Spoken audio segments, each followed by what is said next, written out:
Hey guys, welcome to another quick video. This is really off topic for me, but I'm gonna go over EK Waterblocks, the velocity. So this is the EK Quantum Velocity. This is the nickel version, and for a custom water loop. So I've been doing custom water cooling since the 90s. Anyways, this is my computer right now that's torn apart. I'm upgrading from an 1180-700K to a 14900K that I bought with a new ASUS motherboard and whatnot.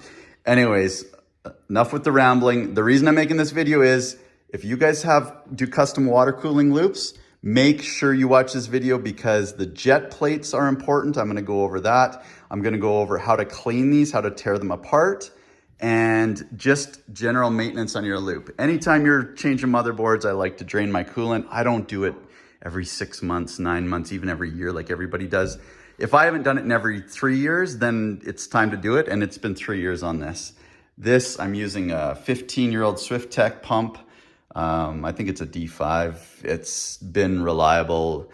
They float in water, and so you'll never wear out the bearings in these, and they're ultra reliable. Anyways, long story short, I'm gonna change the tubing. I've cleaned out the rad, so I've got a triple rad on the front there on this Corsair case. That's just a dark mode, DAS mode. He's who I usually buy all my water cooling components from. I gotta clean that one out first. I've done this old SwiftTech rad. This thing's at least 15 years old.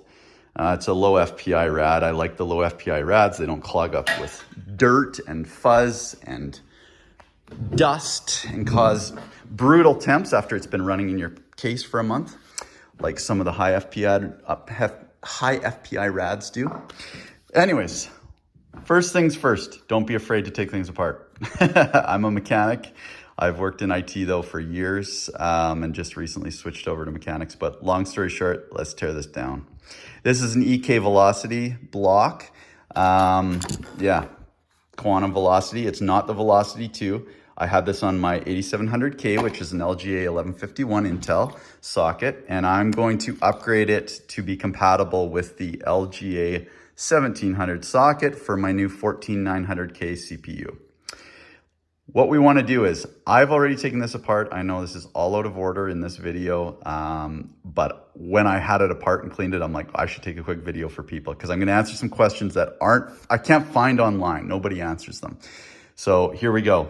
Take your block, just work on something soft. Take your screwdriver. I love these MIP screwdrivers. They're expensive, but they are ground exact, and they're hardened, and they're amazing. We're gonna open this up. I've loosened these off already. They aren't that tight. Use a good quality Allen key screwdriver so that you do not strip the threads. If you're curious, it's 2.5 millimeter. So let's get these opened up here.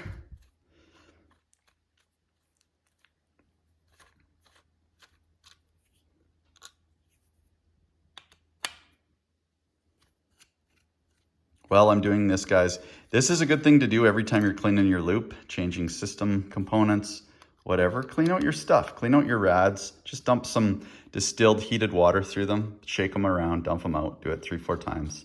Good to go. You can run all the chemical stuff, but I don't know. I have it apart anyways, and usually I change the tubing when I'm doing soft tubing setups.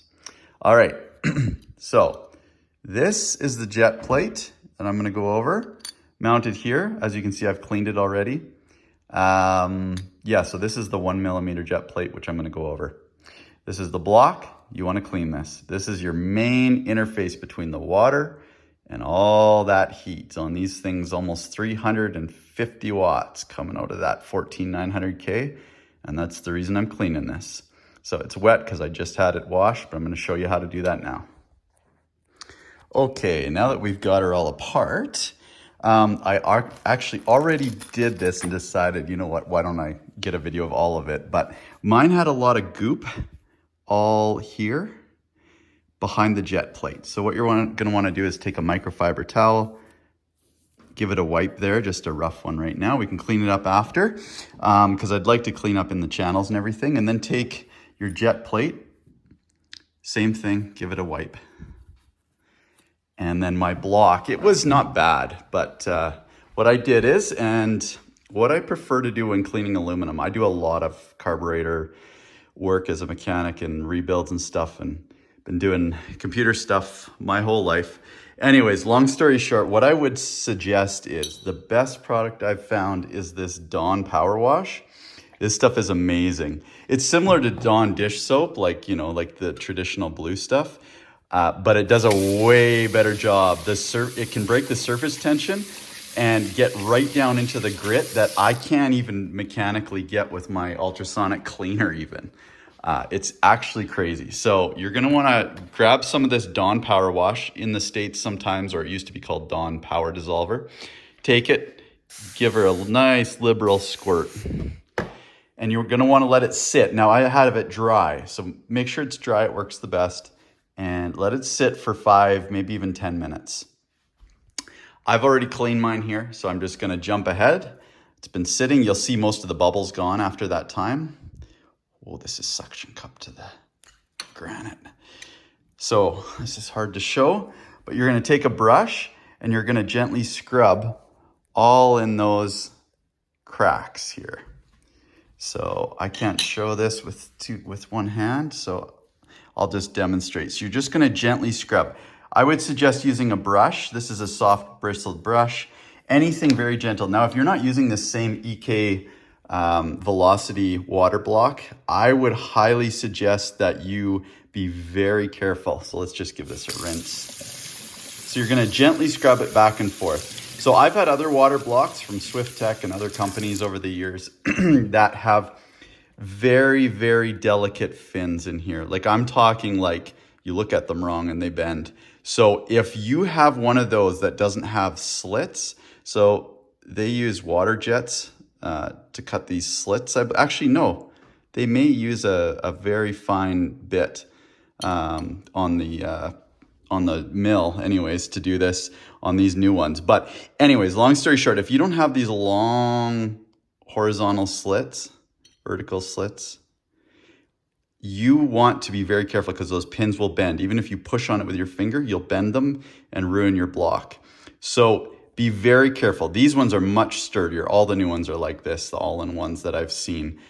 They're much sturdier. So you don't have to worry about that. You can use a brush and you won't damage them.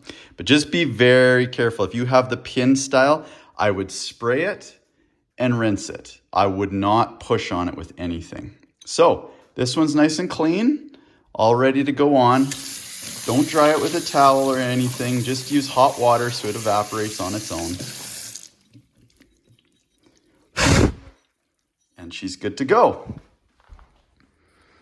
Now, I would just want to make a comment here, guys. So I am upgrading to a new 14900K CPU, new motherboard. It's a ASUS, let's see, Strix ROG Gaming-F motherboard. Anyways, so my custom loop and everything I'm redoing, good time to drain it, check over everything, and I thought I'd clean the block. I always do this on everything. Just if you're starting over, you may as well clean it up good. But anyways, something I need to mention here. These EK blocks, now this is the older kit, even though I only got it like 3 years ago for my 8700K. So I was running the 1151 socket there. So you can see the compatibility of this. Now, one of the major things I wanted to tell you guys that nobody seems to talk about online, and I don't really know why, but whatever. Everybody worries about the mounting setup with the spacing of the holes, but I don't have the new motherboard down here right now. But ASUS has made room in their boards for all of the 12th, 13th, and 14th gen processors and moved the holes out on the board so that you can use any of these older 1200, 1151 blocks. Yeah, all of those. You can use all of those that will fit those coolers on the new motherboards. So you don't need to buy the new backing plate and everything that I don't even have sitting here. Sorry, this is a last minute video I decided to take. Sorry for the rambling. Long story short is, get your backplate set up. Mine works, the old backplate, because like I said, ASUS has accounted for it to make the holes wider. But something nobody talks about is the jet plates. So it comes stock with this jet plate. You can see it's used. It was a little bit dirty. I need to clean this still. This jet plate, if you measure it, is 1.0 millimeters thick. In fact, let's see if their claim is true.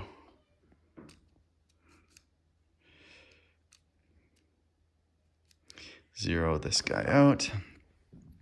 No need for a micrometer for this. These calipers will work. Hard to do one-handed. Oh, they are right. 1 millimeter.